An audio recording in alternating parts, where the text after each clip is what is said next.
Welcome to Soul Knowledge. I'm your host, Rocky K of Tune Into Wellness.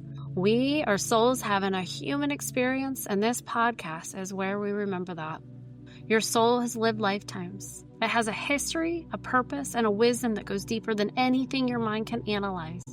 My work through Reiki, hypnotherapy, past life regression, subconscious healing, and intuitive transformation is to help you not just learn about your soul, but to actually know it. Here I'll be sharing real stories from real sessions, lessons from the unseen, and truth-telling about what healing really looks like. The messy, mystical, holy, human, sometimes hilarious, often uncomfortable, absolutely life-changing parts of it all. And I'll warn you now, if you don't like the honest language or the occasional well-placed F-bomb, this is not the podcast for you. Because sometimes the most spiritual thing you can say is, fuck this, I'm done repeating this pattern. So let's take a breath. Tune in. Let go of what you think you know. And let's drop into the wisdom your soul's been trying to give you all along. Welcome home. Welcome to Soul Knowledge. There is something that happens when women tell the truth. Walls come down. Armor softens. Power rises.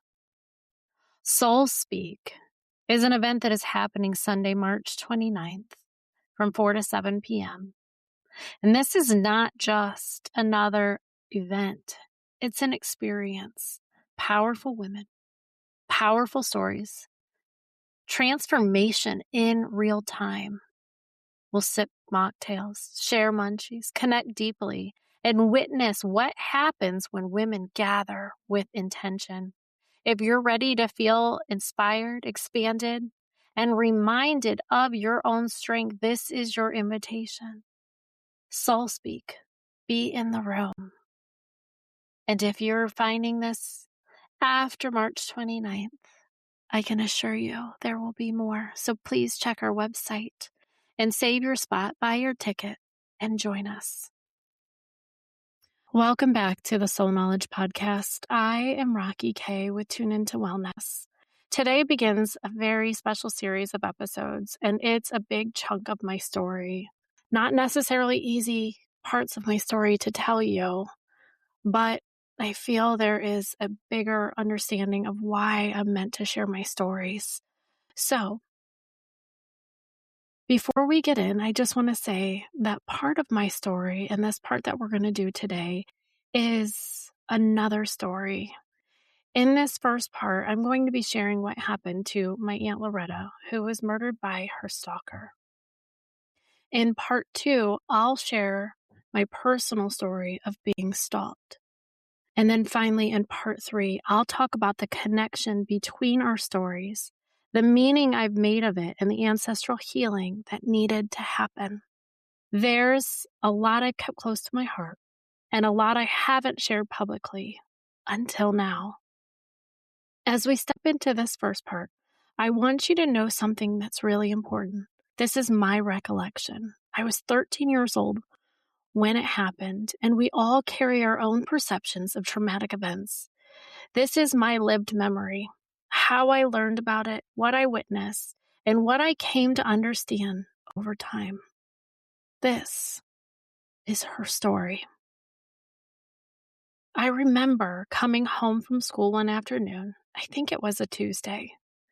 When I walked into the house, my dad was home, my mom was home, and my sisters were whispering, and I knew immediately something wasn't right. I remember standing at the top of the stairs near the back door, scanning everyone's faces, trying to understand why everybody was home and why everything felt quiet. I asked, "What's going on?" I don't really remember my dad's expression. I just remember he didn't want to talk. And if I remember correctly, my mom told my brother and me as we stood there, "Aunt Loretta has been murdered." And I don't even know if she said anything after that because I couldn't compute it. I remember asking why. Why would anybody want to hurt her? And if you knew my aunt, you knew she was joyful. She was light, the kind of woman who made the room feel better just being in it. People even called her Funretta. She was also older, and she was my grandmother's sister, so none of it made sense to my 13-year-old mind. Why would anybody want to hurt her? An old lady. I don't remember getting many details that day. I knew they had the person in custody, that he was in jail, but the reality really hit me through the evening news and the next morning's newspaper. And I have to tell you, it is really surreal to see someone you love and their home on the news. So as a 13-year-old girl, a lot runs through your mind. But what I remember most is fear and guilt. The fear that something could happen to me or to someone else I loved. And guilt because I genuinely believe that if I had prayed harder or prayed more specifically, maybe she would have been protected. That's the logic of a 7th grade girl who felt everything deeply. The next day at school, it was freezing outside, so we stood inside waiting to be dismissed to class. And I didn't know how to tell anyone what had happened. So I casually asked the girls that I was standing with if they had heard about the murder in Cuyahoga Falls. One of them, and this is very 7th grade, said something like, "It wasn't me, so I don't care." And I said, "Oh, it was my aunt." Everything changed in their faces. They apologized. They had questions. I told them what I knew. Later that day, my brother and I were called to the office to meet with a counselor. I didn't know her. I'd never talked to her before, but she was there to support us, and I took the space she offered. I told her I felt guilty. I told her I should have prayed the night before. She explained that my prayers wouldn't have changed what happened, and I understood that logically. But I also know this. From that day forward, my prayers changed. I stopped being selective. I started praying every night for everyone I loved, for their happiness, their health, their safety. And over 30 years later, I still do that. The next day, school was canceled because of snow and the extreme cold temperature. It felt like the world outside matched how we felt inside. It was also the day of the arraignment, and I wanted to go. I think I wanted to understand. I think I wanted to make sense of the impossible, and I wanted to be there for my family. In the courtroom, when I saw him, he looked gross, dirty, unshaven. There was nothing about his presence that felt human or safe. What I remember most is my dad and my uncles, including my aunt's son, lined up in their suits, shoulder to shoulder, big men, stoic, some tears. There was an energy in them. Do not mistake us. Do not think for a second you still have control. And that energy could be palpated. He looked at the line of men, and I'm pretty sure that's the only thing he saw. He was not released on bail, and then we left. I don't remember the judge's word. I don't remember who I sat next to. I remember his face, and I remember my father and my uncles. The next big memory is the visitation or calling hours. It was wild to me how many people came, lines and lines of people. I asked one of my aunts why so many were there, and she said, "I think they're just curious." Curious? It was a closed casket, thank God, but still. Something happened there that I've never forgotten. My family's Catholic, and so there was a kneeler in front of the casket, and I remember kneeling and praying. And as I stood up, I noticed a picture on top of the roses that I couldn't see. So I put my hand on the casket and I lifted myself up to get a better look. And that's when it happened. My hand sizzled. That's the only word I have for it. It felt like an energy crackling through my palm, like heat and electricity and presence all at once. I didn't understand. I started crying more. I asked my aunt why my hand was sizzling, and she said, "That's Aunt Loretta. She's telling you she's okay." My aunt made me a cup of coffee because she swore it would help. I told her I didn't like coffee, so she loaded it with cream and sugar. I'm pretty sure it tasted like dessert, not coffee at all. Time moved forward. There were trials, but I didn't attend. I was in school, and truthfully, I don't think I wanted to go. But I heard stories. details.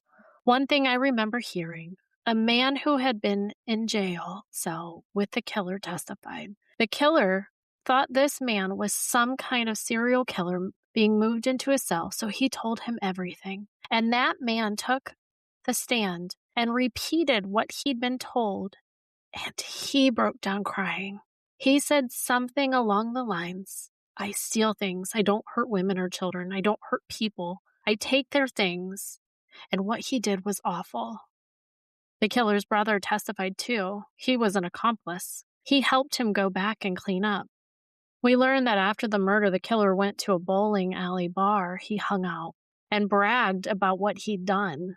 His friends didn't believe him, so he took them back and had them look through the window. They were the ones who called the police. That detail stayed with me because it showed something terrifying. Not only what he did, but the lack of remorse. So in Ohio at the time, there wasn't life without parole, and my family would have wanted that because of religious beliefs. But without it, the only way to ensure he never walked free was the death penalty. And I remember learning that stalking laws were not what they are now. They were non-existent. She had reported him. She was afraid. She had told people he was harassing her, trying to get into her home. And from what I understand, on the day she was killed, she had gone to the doctor and her blood pressure was high. She told the doctor she was afraid he would kill her. And he did. January 11th, 1994, he came to her home. He tried to get in, and she wouldn't let him. He tricked her and said he had a letter from his sister, someone my aunt trusted. She cracked the door. He forced his way in. I'm not going into graphic detail, but I will tell you. He beat her, he strangled her, and he tried to rape her. At one point, she tried to get away, and he ripped the phone jack from the wall. He was sentenced to death. I became kind of obsessed with the death penalty. I tracked the appeals. I read the paper constantly. Ohio eventually limited the number of appeals, and I believed that meant he would eventually be executed. Years later, when I was around 27 or 28, he was up for execution. One of my aunts had asked us to write letters to the clemency board, so he would not be granted clemency. And I had a moral dilemma, because over the years, my beliefs had shifted. I even tracked down my childhood priest to talk it through. I needed guidance. He told me the Catholic Church is against killing, but also holds that if preventing future harm requires it, the moral conversation isn't simple. So I wrote my letter, and I wrote it on behalf of my grandmother, who had passed when I was 17. I wrote that I personally struggled with the death penalty, but I believed my grandmother died brokenhearted from losing her sister, and I wrote that my grandmother would have wanted him executed. The clemency hearing was in Columbus, Ohio. Family was there, her son, his wife, children, my parents, my sisters, my aunt, and there could have been others there. I don't recall all the details. We were asked if we wanted to stay in the room while they walked through the details. If we stayed, they would show photos ahead of time so that we wouldn't be so shocking. I didn't want to see the photos, but I also didn't want to leave. I asked them to tap my shoulder so I could turn away. Honestly, I wish I had left. I didn't realize they were going to walk us through everything. I didn't see the photos, but there was enough detail that my brain painted pictures I never wanted. At one point, I turned my head too soon and saw, in the corner of my eye, a patch of skin, black and purple. Thank God I didn't register where it was on her body, or even that it was her. I was nauseous. I wanted to run, but I stayed, believing I had to be strong. Me now, I would never have stayed in that room. When it ended, we stepped outside into downtown Columbus. Gray buildings, concrete, not much greenery, if any. We stood in a circle as a family, and this beautiful butterfly came down and moved around us, almost like it circled the circle. We knew it was her. My Aunt Loretta loved butterflies. She always showed up as a butterfly. It brought peace, and clemency was denied. Lawrence Reynolds was scheduled to be executed in October of 2009. But the week before, another execution went wrong in Ohio. The man scheduled to be executed had dehydrated himself so that he couldn't get a vein. After repeated attempts, they couldn't do it. The state paused executions while they sorted out the process. So the waiting game continued. Eventually, Ohio resumed executions. The other man was executed first. Then, it was Larry's week.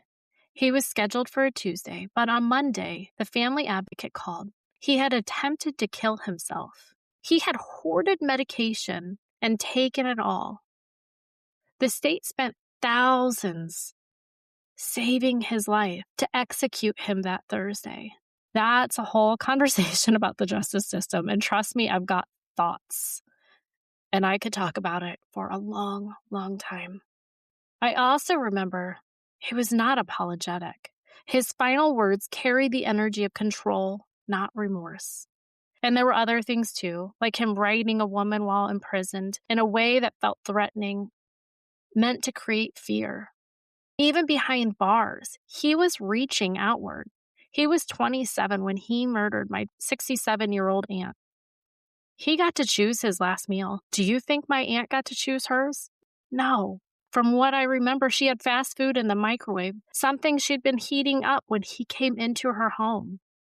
She didn't even get to eat her last meal. And then he made a whole mockery of the system. How this has shaped me. I was 13 when she was murdered. 13 when her home was on the news. 13 when it became a public tragedy. Do you know I slept with my light on until I got married and moved in with my husband?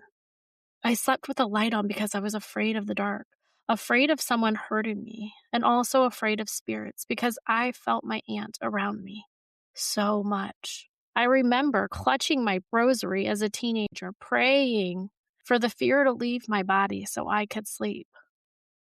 Years later, in high school, I overheard friends talking about a haunted house near where they worked. They worked around the corner from where my Aunt Loretta lived.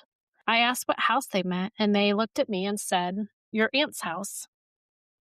People weren't staying in it. It kept selling. People were saying that it was haunted. That rattled me because I didn't want to believe she was restless. I do believe she has crossed over, and the house isn't even there anymore. There's a shopping center where it used to be, and honestly, that feels right. After his execution, his family didn't claim his body. Not his mother, not his brother, not his sister. His sister didn't because she was on our side of the fence. It's sad and terrifying to think there are humans so cold, so twisted, so disconnected that they do harm like this. And they think it touches one person, but it ripples. It cascades through generations. So let's dive into why I'm sharing this now. I can say that I'm not sharing every detail. If you're a true crime person, you can look it up. I am not a true crime person. I've lived in it. I don't even watch the news anymore. Not after seeing my family on it. Not after being interviewed myself years later. I've had to do a lot of work to bring pieces of myself back together, to feel whole again, to pull fear out of my body so I could live freely. And the healing journey, it's funny. Just when you think something is done, it shows up again and in a different light. Maybe it's never fully done, and that's okay. Because each time it returns, I see who I am now and how far I have come. This was her story. Next week, I'm going to share my story, the time I was stalked. And then in the final episode, we'll talk about our story, the connection, the meaning, and the healing. So stay tuned. Until next time, I hope you do something meaningful for yourself. I hope you find healing in the obstacles life has placed in your path. And if there's anything I can do to support you on your journey, please reach out. My contact information is in the show notes. Thank you for tuning in and for doing this work, not just for yourself, but for everyone connected to you. If this episode stirred something in you, trust that. Share it, leave a review, send it to someone whose soul needs it. Your voice and your ripple matter. And if you're ready to go deeper, to explore your past lives, heal your patterns, reconnect to your soul, or work with me one-on-one, head over to tuneintowellness.com or connect with me on Instagram. Until next time, trust what you feel, honor what you know, and remember, your soul already has the answers. Be bold, be light, be you. I'll see you next time on Soul Knowledge.